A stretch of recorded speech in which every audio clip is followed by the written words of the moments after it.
गौतम बुद्ध के अनुसार 15 रहस्यमयी तरीके, जिन तरीकों को आप अपनी रोजमर्रा की जिंदगी में अपना के अपनी खुद की वैल्यू बहुत बढ़ा सकते हैं और समाज में आपकी इज्जत इसकी वजह से बहुत बढ़ जाएगी। लोग आपसे बात करने के लिए तरसेंगे।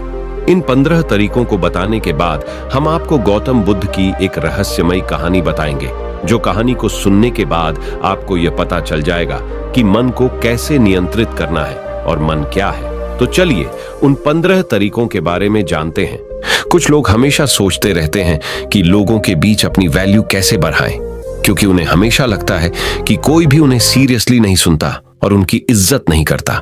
तो हम आपको बताएंगे कि समाज में अपनी इज्जत कैसे बढ़ाएं। इस वीडियो को देखने के बाद आपको किसी से पूछने की जरूरत ही नहीं पड़ेगी कि लोगों के बीच खुद की इज्जत कैसे बढ़ाएं। वो कहते हैं ना कि इज्जत गंवाने में सिर्फ कुछ घंटे लगते हैं, लेकिन इज्जत बनाने में काफी समय लग जाता है। ये समय महीनों में भी हो सकता है और सालों में भी।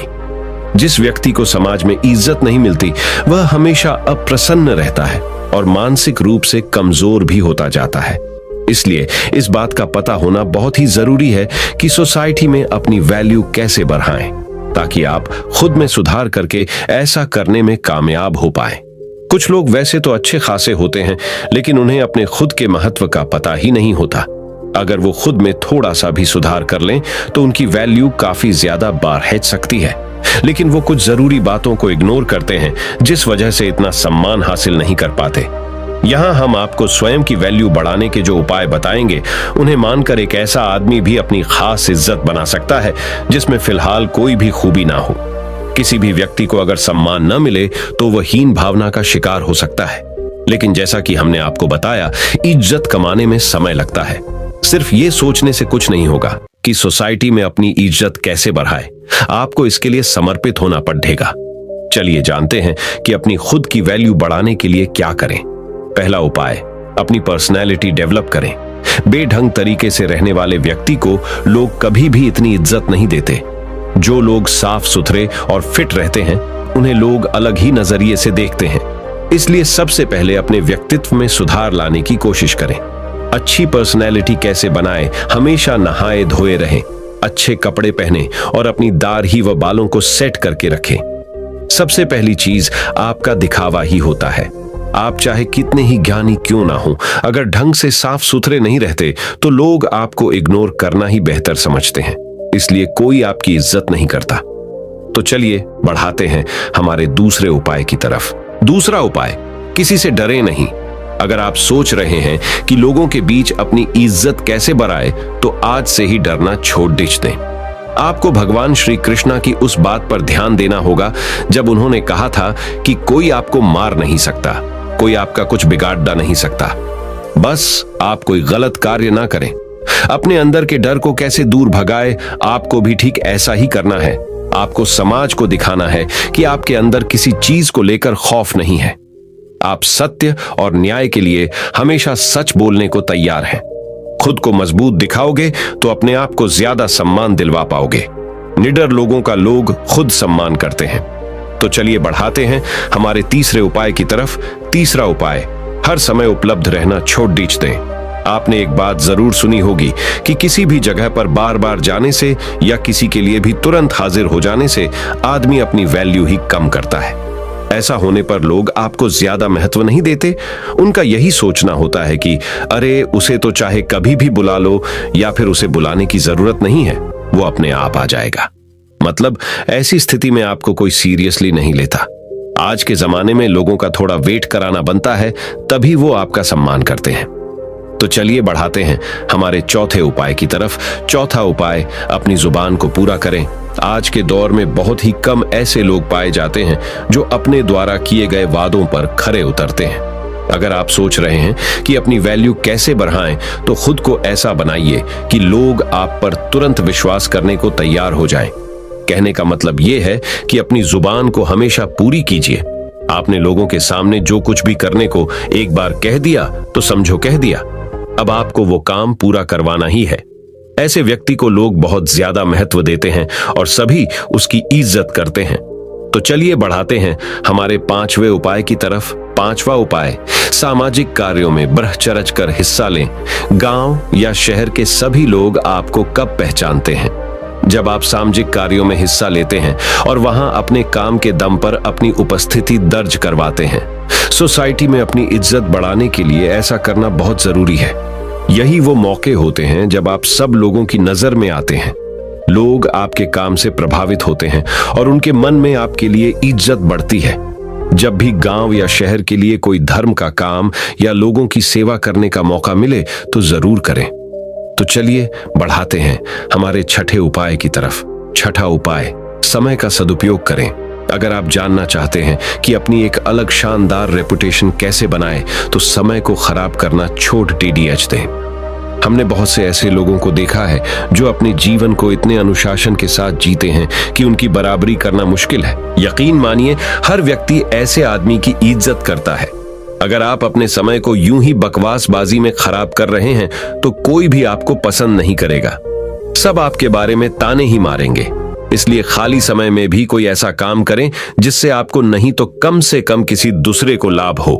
तो चलिए बढ़ाते हैं हमारे 7वें उपाय की तरफ। 7वां उपाय, कामयाब बने। अगर आप किसी भी क्षेत्र में सफल हो जाते हैं तो लोग आपकी खुद ब खुद इज्जत करने लग जाते हैं।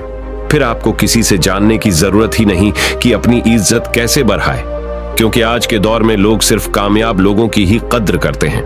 जीवन में सफल कैसे बने?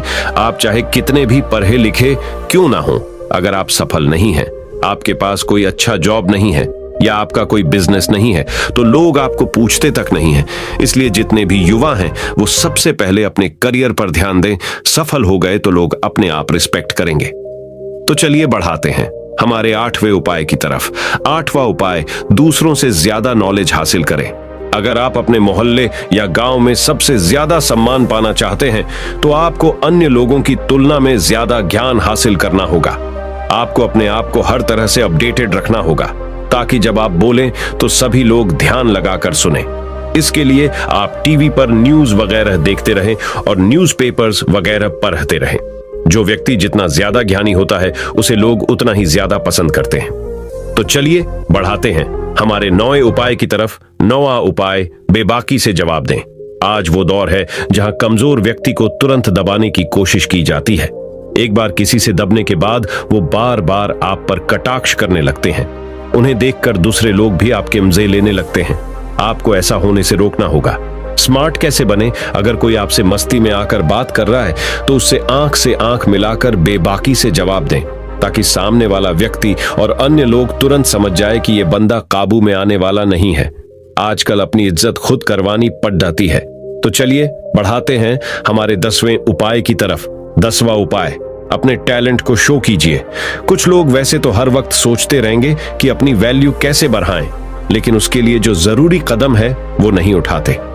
जी हाँ, लोग इज्जत करते हैं टैलेंट की, किसी व्यक्ति की नहीं। वो दौर गया जब आदमी की इज्जत की जाती थी। आज के जमाने में इज्जत हासिल करने के लिए आपको अपने अंदर छुपे हुनर को लोगों को दिखाना होगा, तभी तो लोग आपको खास समझेंगे। इसलिए आपके अंदर जितने भी अच्छे गुण और हुनर हैं उन्हें लोगों के सामने बाहर निकालिए। 11वां उपाय, अपनी सुख सुविधा पर खर्च करें। आजकल जमाना दिखावे का है। अगर आप सिर्फ पैसे कमाकर जमा करते रहेंगे लेकिन उनका उपयोग बिल्कुल भी नहीं करेंगे तो लोग आपको कंजूस कहेंगे। ऐसे में रिस्पेक्ट करना तो दूर, लोग आपको कंजूस कहकर आपका मजाक बनाते हैं। आपके पास पैसा है तो लालच करना ठीक नहीं। अपने पैसे से कुछ ऐसे काम करिए या ऐसी चीजें खरीदिए जिससे आप लोगों का ध्यान अपनी तरफ खींच पाए। अगर लोगों को लगेगा कि आप वाकई लाइफ को एंजॉय कर रहे हैं तो लोग आपके प्रशंसक बन जाएंगे। तो चलिए बढ़ाते हैं हमारे 12वें उपाय की तरफ। 12वां उपाय, महिलाओं की इज्जत करें। समाज में महिलाओं का भी स्थान होता है। अगर आप चाहते हैं कि अपनी अच्छी रेपुटेशन कैसे बनाएं, तो महिलाओं की इज्जत करना सीख लें। याद रखें, महिलाओं द्वारा की गई पब्लिसिटी बहुत ही जल्द आपके एरिया में फैल जाती है। अगर आप सभी महिलाओं की इज्जत करेंगे तो आपके गांव में बात फैलेगी कि आप वाकई एक सम्माननीय और अच्छे व्यक्ति हैं। वहीं अगर आप महिलाओं की नजर में गिर गए तो अपनी इज्जत बढ़ाने के बारे में सोचना भी मत, क्योंकि फिर यह काम लगभग असंभव हो जाएगा। तो चलिए बढ़ते हैं हमारे 13वें उपाय की तरफ। 13वां उपाय, कुछ अलग करके दिखाएं। खुद की वैल्यू बढ़ाने के तरीके, टिप्स तो कई हैं, पर यह वाला एक ऐसा तरीका है जो एक झटके में आपकी इज्जत बढ़ा सकता है। जी हां, साधारण जीवन तो सभी जीते हैं और ज्यादातर लोग बस खुद के लिए ही जीते हैं। अपने सपने को कैसे पूरा करें? आप अपने जीवन में कोई ऐसा काम कीजिए जिसे सब याद रखें और लोगों के बीच आपकी साख बन जाए। आप किसी भी क्षेत्र में अपने गांव या शहर का नाम रोशन कीजिए, या फिर कोई धर्म का ऐसा काम कीजिए जिससे गरीब लोगों को लंबे समय तक फायदा मिले। उपाय 14वां, अपनी कमजोरी किसी को ना बताएं। एक मजबूत इंसान वो होता है जो अपने दुख को खुद अकेला झेलता है, लेकिन खुशियों को सबके साथ बांटता है। ऐसा व्यक्ति वास्तव में इज्जत का हकदार होता ही है, क्योंकि ये एक खास गुण है जो सब में नहीं होता। आजकल लोग दूसरे लोगों की कमजोरी पकड़ने के चक्कर में लगे रहते हैं ताकि उन्हें घेरा जा सके और लोगों के बीच उसकी खिल्ली उड़ाई जा सके। आपको ध्यान रखना है कि अपनी कमजोरी को खुद तक ही सीमित रखें, अन्यथा लोग आपकी उसी कमजोरी को निशाना बनाएंगे। तो चलिए बढ़ाते हैं हमारे 15वें उपाय की तरफ। उपाय 15वां, सबके साथ प्यार से रहें। इज्जत उसी व्यक्ति की होती है जो खुद दूसरों को इज्जत देता है। अगर आप सबके साथ लड़ ढाई झगड़ा करते रहेंगे तो समाज में आपकी छवि खराब होगी और कोई भी आपका सम्मान नहीं करेगा। अच्छा व्यवहार एक बहुत बड़ी चीज होती है जो अनपढ़ और गरीब व्यक्ति को भी इज्जत दिलवा देता है। चाहे कोई छोटा हो या बड़ा, सबके साथ प्रेम के साथ बात करें। उनके साथ जब भी समय बिताएं, हंसते मुस्कुराते रहें। इस तरह से हर व्यक्ति आपके व्यवहार से प्रभावित होकर आपकी इज्जत करेगा। इस तरह से यदि आप वीडियो में बताई गई बातों पर अमल करते हैं तो निश्चित ही लोग आपकी इज्जत करना शुरू कर देंगे। आप लोगों की नजर में एक अलग ही व्यक्ति होंगे और आपकी छवि उन्हें आपकी इज्जत करने को मजबूर कर देगी। तो मैंने तो आपको अपनी इज्जत को कैसे बढ़ाए यह तो बता दिया। अब हम गौतम बुद्ध की एक रहस्यमयी कहानी से जानेंगे कि अपने मन को कैसे समझे और उसे पर विजय पाने के लिए कौन सी विधि का पालन करें। तो चलिए कहानी की शुरुआत करते हैं। दोस्तों, एक बार एक व्यक्ति बुद्ध के पास आता है और उनसे पूछता है कि बुद्ध, अपने मन को काबू में करने और उसे समझने का पहला चरण क्या है और इसके लिए हम कहां से शुरुआत करें कि हमारा मन हमारे वश में आ जाए। बुद्ध मुस्कुराते हैं और उसका उत्तर देते कि अपने मन को समझने का पहला चरण है इसके द्वारा दिए गए लालचों की व्यर्थता को देख लेना। जिस इंसान ने अपने मन के द्वारा दिए गए लालचों की व्यर्थता को देख लिया, उसने इससे मुक्त होना शुरू कर दिया। और उसके बाद वह व्यक्ति बुद्ध से पूछता है कि हमारा मन जो हमें लालच देता है उसके व्यर्थता को कैसे देखा जाए। बुद्ध कहते हैं, अपने अनुभव से। मनुष्य जिस भी गलत कार्य को अति में करता है उससे उसे दुख मिलता है और यही दुख उसका अनुभव है और यही अनुभव उसके रूपांतरण का कारण बन सकता है। जिसने देख लिया और वास्तव में देख लिया कि नशा करना केवल दुख है, उसने नशे से मुक्त होना शुरू कर दिया। जिसने देख लिया कि ईर्ष्या केवल खुद को जलाती है और वास्तव में देख लिया, उसने ईर्ष्या से मुक्त होना शुरू कर दिया। तुम्हारा ये देख लेना कि मन लालच तो हमेशा तुम्हें तृप्ति का देता है, लेकिन लगता यह तुम्हें सदैव अतृप्त है और यही अपने मन को समझने का पहला चरण है। कहानी को आगे बढ़ाने से पहले आपको इस एक प्रश्न को समझना आवश्यक है और वो प्रश्न है कि आप अपने मन को वश में करना क्यों चाहते हैं। क्योंकि आपने यह अनुभव कर रखा है कि आपका मन आपको दुख देता है, पर क्योंकि आपको आपके मन के लालच बहुत बड़े सुहावने लगते हैं, इसीलिए आप इन लालचों के पीछे छुपे हुए दुखों को नहीं देख पाते। सिर्फ अपने दुखों को देख लेने से आपका मन आपके वश में नहीं हो जाएगा। उसके लिए आपको दूसरा चरण क्या है यह समझना होगा। वह व्यक्ति बुद्ध से पूछता है कि बुद्ध, यदि कोई व्यक्ति यह जानता है कि उसके मन के लालचों के कारण उसके जीवन में दुख है, तो क्या इसका अर्थ यह है कि वो व्यक्ति पहले चरण पर है? और यदि वह व्यक्ति पहले चरण पर है तो दूसरे चरण पर कैसे जाएगा? बुद्ध कहते हैं कि उस व्यक्ति को खोज पर निकलना होगा, किसी ऐसे व्यक्ति की खोज पर जो अपने मन से मुक्त हो चुका है और जिसने अपने मन को जान लिया है, क्योंकि तुम्हारा मार्गदर्शन वही कर सकता है जो उस जगह पर पहुंचा हुआ है और जहां तुम जाना चाहते हो। दोस्तों, यहां पर एक बात समझनी आवश्यक है कि खोज पर निकलने का अर्थ यह नहीं है कि आप सन्यासी बन जाएं, बल्कि खोज पर निकलने का अर्थ यह है कि कोई ऐसा व्यक्ति खोजना जो आपका मार्गदर्शन कर सके। अब यहां पर प्रश्न यह उठता है कि ऐसे व्यक्ति को कहां पर खोजें? क्योंकि आस पड़ोस में तो सभी लोग अशांत भरे पड़े हुए हैं। मैं और आप इस इंटरनेट के बदौलत ही जुड़े हुए हैं। अगर इंटरनेट नहीं होता तो क्या आप मेरे इस वीडियो को देख पाते? नहीं ना। दोस्तों, तो चलिए कहानी में वापस लौटते हैं और अच्छे से जानते हैं कि अपने मन को समझने का दूसरा चरण क्या है। वह व्यक्ति बद्ध से पूछता है कि उस व्यक्ति की पहचान क्या है, जिसने अपने मन को समझ लिया है और जिसने खुद को जान लिया हुआ है, क्योंकि हर व्यक्ति यह दावा करता है कि वह ज्ञानी और बुद्धिमान है। लेकिन वास्तव में ज्ञानी कौन है, वह कैसे पता लगेगा? बुद्ध कहते हैं कि यही तीसरा चरण है, और वो चरण है सुनकर। सुनना ही अपने मन को समझने का तीसरा चरण है।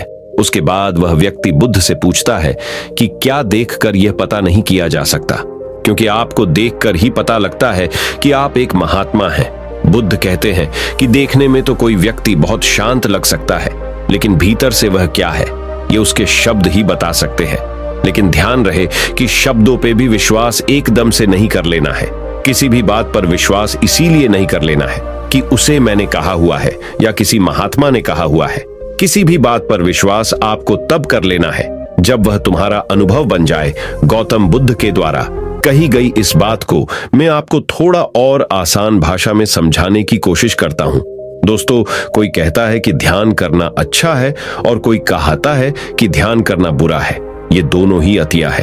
अगर आप अभी ध्यान को अच्छा मानते हैं तो आप बहुत जल्द ही उसे बुरा मानने लग जाएंगे, और यही हमारे मन की चाल है। तो अब आपके मन में सवाल उठा होगा कि कैसे? तो उसका उत्तर ये है कि ध्यान की शुरुआत में आपको आनंद नहीं मिलेगा, बल्कि बोरियत महसूस होगी। और आपका विश्वास क्या था कि ध्यान अच्छा है, लेकिन आपको अनुभव क्या हो रहा है कि ध्यान बोरियत भरा है। तो धीरे धीरे आपका विश्वास बदलने लगेगा। पहले आप ध्यान को अच्छा मानते थे, लेकिन अब आप ध्यान को बुरा मानने लग जाएंगे। आप एक अति से दूसरे अति पर पहुंच जाएंगे, और यही हमारे मन की चाल है। हमारा मन हमें अतियों में ही भटकाता रहता है, और अगर आप ध्यान को बुरा मानते हैं तो आप कभी भी ध्यान करेंगे ही नहीं। अब कहानी में वापस लौटते हैं और अच्छे से समझते हैं कि अपने मन को समझने का तीसरा चरण क्या है। बुद्ध कहते हैं कि किसी भी बात पर विश्वास तब तक नहीं करना है जब तक वह तुम्हारे विवेक की कसौटी पर खरी नहीं उतर जाए, और इसके लिए कर्म करना आवश्यक है, और कर्म ही अपने मन को समझने का चौथा चरण है। अगर आप धन कमाना चाहते हैं तो आपको सही दिशा में कर्म करना आवश्यक है। ठीक उसी प्रकार अगर आप खुद को जानना चाहते हैं तो आपको सही दिशा में कर्म करना आवश्यक है। वह आदमी बुद्ध से पूछता है कि सही दिशा में कर्म करते वक्त आदमी क्या गलती कर सकता है। बुद्ध कहते हैं कि केवल दो गलतियां कर सकता है। पहली गलती है शुरुआत ना करना, और दूसरी गलती है पूरा रास्ता तय न करना। और इन दोनों गलतियों के पीछे हमारे मन की चाल होती है। कोई सोचता है कि मैं शुरुआत कल से करूंगा, और कोई सोचता है कि शायद मैं सफल न हो पाऊं। इन दोनों ही गलतियों को व्यक्ति जागरूकता की कमी के कारण करता है। बिना जागरूकता के व्यक्ति का मन उसे सही दिशा में चलने ही नहीं दे सकता, और जागरूकता ही अपने मन को समझने का पांचवा चरण है। इसीलिए दिन के हर एक क्षण को जागरूकता के साथ जियो। कोई भी कार्य करो तो उसे जागरूकता के साथ करो। अगर सांसें भी लो तो उसे जागरूकता के साथ लो। बिना जागरूकता के साथ जिया गया एक भी क्षण मृत्यु के समान है। और ध्यान रहे कि जागरूकता बिना ध्यान के संभव नहीं है। वह व्यक्ति बुद्ध से पूछता है कि बुद्ध अपने जागरूकता के स्तर को कैसे बढ़ाया जा सकता है। बुद्ध कहते हैं कि ध्यान के द्वारा, और ध्यान ही छठा चरण है। एक बार आप अपने मन को समझने के 6 चरणों को ध्यान से समझिए। अपने मन को समझने के 6 चरण कौन कौन से हैं? चलिए जानते हैं। पहला चरण, थोड़ी जागरूकता के साथ ये देख लेना कि ये मन ही दुख के बीज बोता है। दूसरा चरण, किसी ऐसे व्यक्ति को खोजना जो मन से मुक्ति पाने का मार्ग बता सके। तीसरा चरण, सुनना। चौथा चरण, सुने हुए को कार्य में लाना। पांचवा चरण, जागरूकता, जिससे आप मार्ग से भटके ना। छठा चरण, ध्यान। यदि सीधे शब्दों में कहा जाए तो ध्यान ही वह नाव है जिस पर बैठकर मन रूपी नदी को पार किया जा सकता है। लेकिन ध्यान तक पहुंचने के लिए शुरुआती 5 चरण बहुत आवश्यक है। अभी आप कौन से चरण पर हैं? हमें नीचे कमेंट बॉक्स में कमेंट करके जरूर बताएं, क्योंकि दोस्तों हर ज्ञानी इन 6 चरणों से गुजरता ही गुजरता है। दोस्तों अब जानते हैं कि अपने मन को अपना सेवक कैसे बनाए एक सच्ची कहानी से। तो चलिए कहानी को शुरू करते हैं। एक बार एक राज दरबार में एक कलाकार आता है। और इस कलाकार की खासियत ये थी कि जब भी यह कलाकार अपनी कलाकारी दिखाता तो ऐसा कोई भी व्यक्ति नहीं होता था जो इसके कलाकारी को देखकर हंसे ना। बड़े बड़े राजा महाराजा इस कलाकार की कलाकारी को देख हंसते हंसते लौट-पौट हो जाते थे, लेकिन इस बार वह कलाकार एक गंभीर राजा के दरबार में था।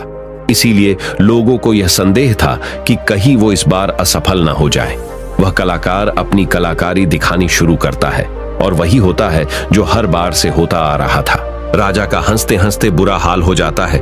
वह राजा उस कलाकार को कलाकारी देख इतना प्रसन्न होता है कि वो इस कलाकार को मुंह मांगा इनाम देने के लिए तैयार हो जाता है। हमें यह बात हमेशा याद रखनी चाहिए कि अधिक खुशी में लिए गए फैसले अक्सर गलत साबित होते हैं। राजा उस कलाकार से कहता है कि मांगो जो भी तुम मांगना चाहते हो, मैं तुम्हारी कलाकारी से बहुत प्रसन्न हूं। वह कलाकार कहता है कि क्षमा करे राजन, पर मैं जो भी मांगूंगा शायद आप वो दे न पाए। राजा अपने आसन से खड़ा होता है और कहता है कि अब तुम मेरी प्रसन्नता को क्रोध में बदल रहे हो। क्या तुम्हें मेरी द्वारा कही गई बात पर संदेह है? अब राजा अपने अहंकार को बीच में ले आता है और जहां भी अहंकार बीच में आ जाता है वहां काम बिगड़ना निश्चित है। फिर वो कलाकार राजा से कहता है कि नहीं नहीं राजन, मुझे क्षमा करें, मेरे बोलने का मतलब ये नहीं था, बल्कि मैं तो बस ये कहना चाहता था कि आप इस बात को फिर से एक बार दोहरा दें।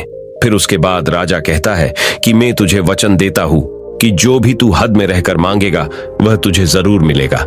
उसके बाद वह कलाकार कहता है कि तो ठीक है, आप मुझे 24 घंटों के लिए आपके राज्य का राजा बना दीजिए। उस कलाकार की बात सुन राजा मन ही मन सोचता है कि अच्छा है, मैंने इसे हृदय में रहकर मांगने को कहा था, वरना ये तो हमेशा के लिए राजा बनता। वैसे तो 24 घंटे कोई बड़ी बात नहीं है। और उसके बाद राजा सोच समझकर उस कलाकार से कहता है कि ठीक है, अगले 24 घंटे के लिए मैं तुम्हें राजा घोषित करता हूं। राजा बनने के 1 घंटे के अंदर ही वह कलाकार, जो कि अब राजा बन चुका था, वह पुराने राजा को फांसी पे चढ़ा देता है और दूसरे घंटे में वह पुराने राजा के सभी भरोसे मंद लोगों को हटाकर अपने भरोसे मंद लोगों को रख लेता है। आप में से बहुत सारे लोग उस राजा को मूर्ख समझ रहे होंगे, परंतु मैं आपको बताना चाहता हूं कि वह राजा कोई और नहीं बल्कि आप है और वह कलाकार आपका मन है। आपका मन आपको थोड़ी सी खुशी क्या दे देता है कि आप उसके पीछे पीछे हो लेते हैं। जो वही कहता है वही आप करते हैं और बाद में आपके हाथ में केवल पछतावा ही लग जाता है। किसी भी चीज का मजा लेना समस्या नहीं है, बल्कि इस मजे में ही डूबकर अपनी सूध बूध खो देना समस्या है। अब दूसरे प्रश्न का उत्तर समझिए, हम अपने मन को काबू में कैसे करें, अपने मन को कैसे नियंत्रित करें। दोस्तों, हमारा मन हमसे सिर्फ बुरे काम ही नहीं करवाता, बल्कि यह आपसे अच्छे काम भी करवाता है। मैं आपको एक उदाहरण देकर समझाता हूं। जब आप ईर्ष्या का सहारा लेते हैं तब आपका मन बुरे काम करता है, और जब आप क्रोध का सहारा लेते हैं तब आपका मन बुरे काम करता है। जब आप मोह, अहंकार और लालच जैसे बुरी चीजों का सहारा लेते हैं तब आपका मन आपसे बुरे काम करवाता है, और जब आप प्रेम, दया और कृतज्ञता जैसी अच्छी भावनाओं का सहारा लेते हैं तब आपका मन अच्छे काम करता है। इसलिए समस्या मन नहीं है, बल्कि मन का इस्तेमाल किस तरह से किया जा रहा है। यह समस्या है गौतम बुद्ध ने जागरूकता को इतना महत्वपूर्ण इसलिए बताया हुआ है क्योंकि जागरूकता के द्वारा ही अपने मन को नियंत्रित कर सकते हैं। मन को नियंत्रित करने का मतलब यह नहीं है कि आपके मन में नेगेटिव विचार आने ही बंद हो जाए। मन को नियंत्रित करने का सही मतलब यह है कि आपका कोई भी विचार आपको विचलित ना कर पाए। विचलित होने का अर्थ सिर्फ परेशान होना नहीं है, बल्कि खुश होना भी होता है। बहुत ज्यादा खुश होना समस्या नहीं है, परंतु उस खुशी में कोई निर्णय लेना समस्या है। उदाहरण, किसी से कोई वादा कर देना। ठीक उसी प्रकार बहुत ज्यादा दुख होना समस्या नहीं है, बल्कि इस दुख के कारण कोई निर्णय लेना समस्या है। उदाहरण, आत्महत्या करना। अगर आप बड़े जागरूकता के साथ ये देख पाए कि सुख और दुख, इन दोनों की अति में कोई भी निर्णय लेना दुख और पीड़ा को जन्म देता है, तो आप आंख बंद करके सुख के पीछे नहीं भागेंगे। और अगर आप सुख के पीछे नहीं भागेंगे तो दुख आपके पीछे नहीं भागेगा, क्योंकि ज्यादातर लोग जिसे सुख समझते हैं वह दुख की परछाई है। अब लोग इस बात का यह अर्थ निकाल लेंगे कि हमें सुख का आनंद नहीं लेना चाहिए, जबकि यह निष्कर्ष बिल्कुल गलत है। अगर आप सुख और दुख, इन दोनों की अति में कोई निष्कर्ष नहीं निकालते हैं तो आप वही रहते हैं जहां आपको रहना चाहिए, मध्य बिंदु पर। जिसकी बात हर बार बुद्ध कहते हैं। मैं आपको मन के बारे में एक खास बात बताता हूं। आपको ऐसा कब लगता है कि आपको अपने मन को वश में करना चाहिए?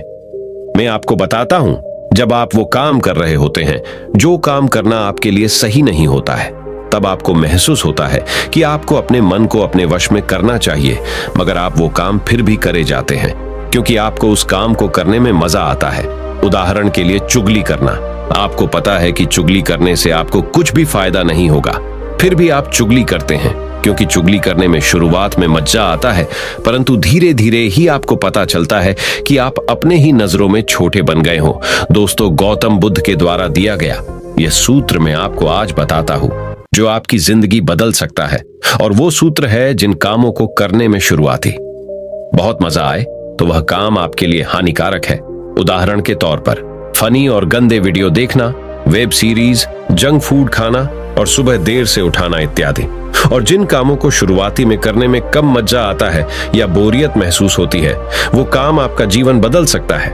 उदाहरण के लिए किताबें पढ़ना, व्यायाम करना, सुबह जल्दी उठना, ध्यान करना और इंटरनेट का सही इस्तेमाल करना इत्यादि। हमें यह समझना चाहिए कि हमारा मन केवल बुरे कामों में ही नहीं लगता, क्योंकि बुरे काम करते वक्त शुरुआती में ही मजा होता है, और अच्छे कामों में यह देर से लगता है, क्योंकि अच्छे कामों में मजा देर से मिलता है। इसलिए मजे के पीछे न भागे, बल्कि सही काम के पीछे भागे। सफलता आपको निश्चित मिलेगी। दोस्तों, अब मैं आपको अपने मन को कंट्रोल करने का प्रैक्टिकल तरीका क्या है ये बताने वाला हूं, इसीलिए वीडियो को ध्यान से अंत तक अवश्य देखिए। दिमाग को कंट्रोल कैसे करें, जानिए मन को कंट्रोल करने का प्रैक्टिकल तरीका। दोस्तों, ज्यादातर लोग ये सोचते हैं कि मन को कंट्रोल करना मुश्किल है, और यह बात सच है केवल उन लोगों के लिए जिन्हें यह पता नहीं है कि मन क्या है और यह कैसे कार्य करता है। जो लोग जानते हैं कि मन क्या है और यह कैसे कार्य करता है, उनके लिए अपने मन को कैसे नियंत्रित करना आसान है। तो आइए सबसे पहले यह समझते हैं कि मन क्या है और यह कैसे कार्य करता है। मन क्या है और यह कैसे कार्य करता है? हमारा मन दो हिस्सों में बटा हुआ है, पहला चेतन मन और दूसरा अवचेतन मन। चेतन मन को हम सब बुद्धि के नाम से जानते हैं। ये हमारे भीतर एक फिल्टर की तरह काम करता है। जो भी जानकारी हमारे अंदर जाती है उसे यह जांचता और परखता है। चेतन मन के पास तर्क करने की क्षमता है और यह सही और गलत के बीच चुनाव कर सकता है, परंतु अवचेतन मन ऐसा नहीं है, उसका कार्य अलग है। हमारे अवचेतन मन सही और गलत के बीच चुनाव नहीं कर सकता है। जो भी जानकारी चेतन मन सही मानकर अवचेतन मन में भेज देता है, वह उसका विरोध नहीं करता है, चाहे वह जानकारी गलत ही क्यों ना हो। एक उदाहरण देकर समझाता हूं। मान लीजिए कोई व्यक्ति आपको कमजोर कहता है, मगर आप कमजोर नहीं हैं, तो आपका चेतन मन उस व्यक्ति की बातों का विरोध करेगा। मगर जब वह व्यक्ति उसी बात को आपसे बार बार कहेगा और उसी के साथ ही अन्य लोग भी उसी बात को बार बार कहेंगे, तो आपका चेतन मन इस बात को सच मान लेगा और आपके अवचेतन मन में भेज देगा। और अवचेतन मन का काम है जो बात उसके भीतर चली गई है उसे सच साबित करना। इसका सबसे बड़ा उदाहरण है, जब हम छोटे हुआ करते थे उस समय हमारे भीतर बहुत आत्मविश्वास था, परंतु जैसे जैसे हम बड़े होते गए हमारा आत्मविश्वास कम होता गया, क्योंकि हमारे स्कूल और कॉलेजेस से और समाज से बार बार नकारात्मक बातें सुनने को मिली और हमारा अवचेतन मन उन्हें सच मान बैठा। हो सकता है कि आपने इस बात पर ध्यान दिया हो कि आप गलत करना तो नहीं चाहते, परंतु फिर भी गलत करते हैं। आप डरना तो नहीं चाहते, लेकिन डर जाते हैं। ऐसा क्यों होता है? क्या आप जानना चाहते हैं? तो वीडियो के अंत तक बने रहे। दोस्तों, ऐसा इसीलिए होता है क्योंकि जाने अनजाने में आपके अवचेतन मन में बहुत सारी गलत जानकारी चली गई हुई है, जिसे वह सच मन बैठा हुआ है। तो अब प्रश्न यह उठता है कि इसका समाधान क्या है, क्योंकि बहुत सारी गलत जानकारी हमारे भीतर जा चुकी है और हमारा आत्मविश्वास कम हो चुका है। अब आप इसका समाधान समझिए। अब तक आपने ये समझा कि मन क्या है और यह कैसे काम करता है। अगर एक लाइन में कहूं कि मन क्या है, तो हमारा मन जानकारी का एक ढेर है जो जाने अनजाने में हमारे भीतर चली गई हुई है। अब हमें सबसे पहले यह समझना होगा कि चेतन मन जानकारी लेता कहां से है। वे कौन से द्वार है जहां से जानकारी भीतर प्रवेश करती है। अपने मन को कंट्रोल करने के उपाय और समाधान हमारे अंदर जानकारी जाने के 5 द्वार है, और वो है आंख, कान, नाक, जीभ और त्वचा। इन्हें हम 5 इंद्रियों से भी जानते हैं। बहुत सारी गलत जानकारी हमारे भीतर जाने के कारण हमारा मन हमारे वश में नहीं है। अगर हम अपने मन को अपने वश में करना चाहते हैं तो हमें बहुत सारी सही जानकारी इस मन को देनी होगी। कम से कम उतनी सही जानकारी जितनी गलत जानकारी हमारे भीतर पहले से पड़ी हुई है। सही जानकारी और गलत जानकारी के बीच का अंतर समझिए।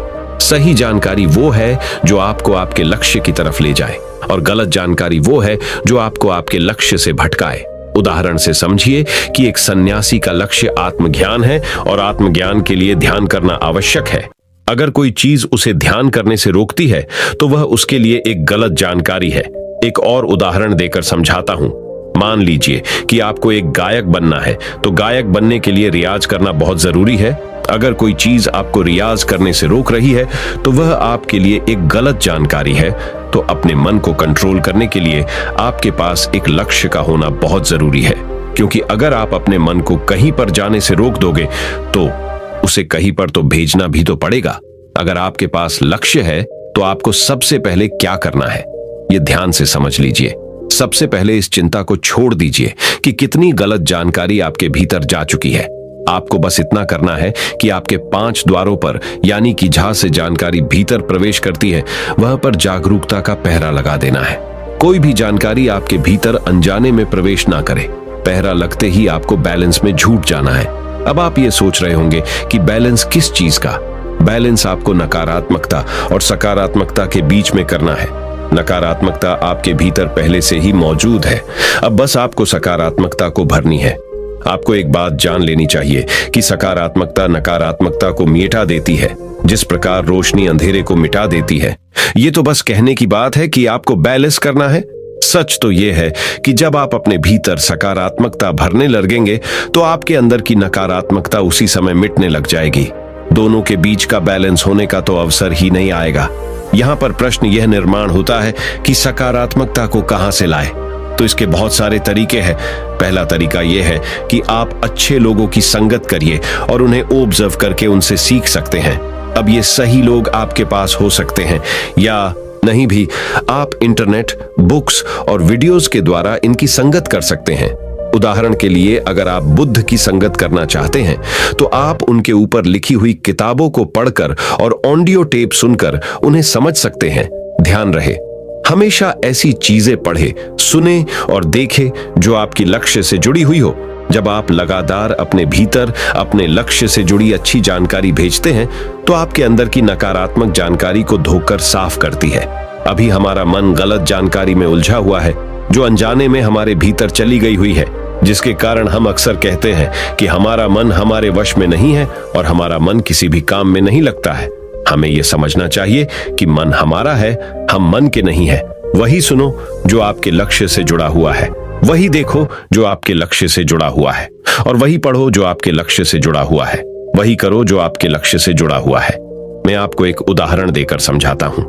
अगर आपका लक्ष्य खिलाड़ी बनना है तो आपको वही चीजें खानी चाहिए जो आपको खिलाड़ी बनाए।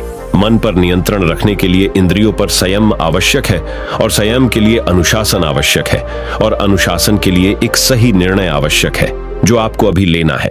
तो दोस्तों, उम्मीद करता हूं कि खुद की कीमत कैसे बढ़ाएं, उनके टिप्स और अपने मन को कैसे नियंत्रित करें, इस पर गौतम बुद्ध की कहानी आपको पसंद आई होगी। तो इस वीडियो को जितना हो सके उतना अपने दोस्तों के साथ शेयर कीजिए और हमारे चैनल को सब्सक्राइब कीजिए और इस वीडियो को एक लाइक कीजिए। आपका इस वीडियो को देखने के लिए बहुत बहुत धन्यवाद। नमो बुद्धाय।